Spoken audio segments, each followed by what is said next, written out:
to Pangungay's channel! I'm here at ako ang kanyang guest for today. So, ayan.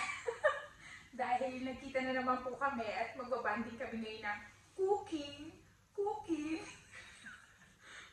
ng biko. Cooking with Melody. With Melody D. So, parang nag-crave si Donna sa biko.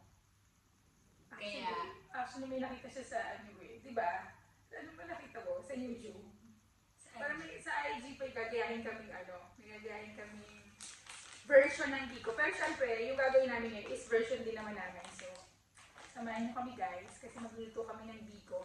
Biko na biko original, at saka, bali dalawang biko. Biko na original biko, at saka biko na with ube. Yeah.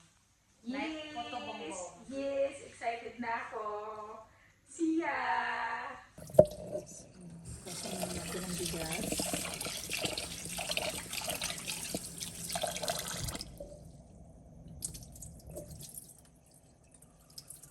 Itatakalin.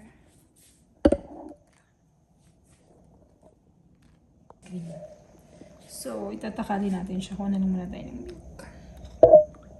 Ay, oo nga boy. Milk to. Parang parehas mo naman. One.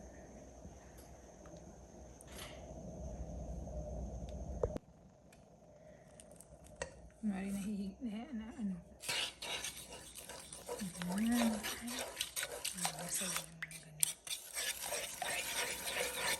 Sigyan pa natin isa pa. What you think?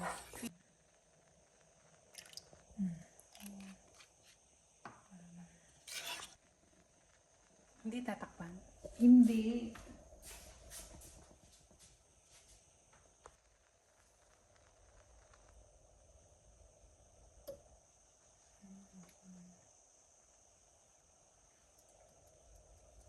Tapos, sabi niya, ilagay daw yung bigas.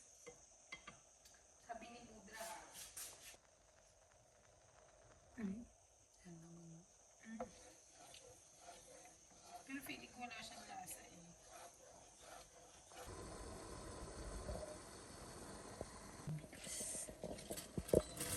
Ang dami namin. Pagpalat ko lang.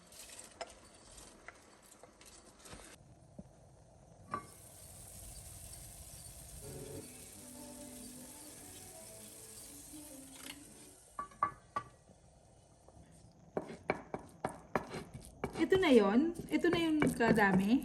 Oo, yan Kunti lang din naman pala, boy. version of the biko. Puto bongbong pala. Ito bongbong version. Habang si Melody tatagtad ng tashi. Eh! Ito pala sa gilid.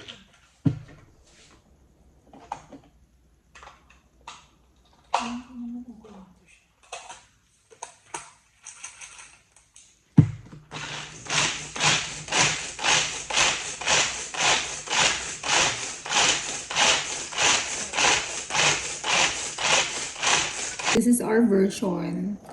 We're putting cashew. Raw cashew.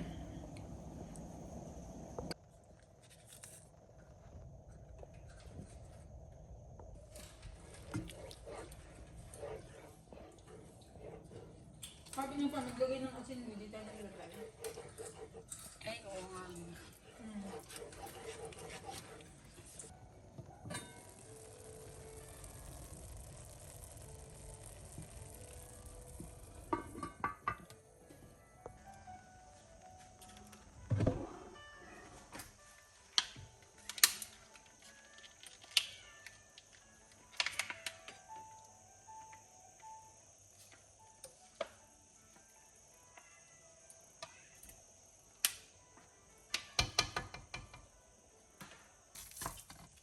Nagmumukha na siya ngayon.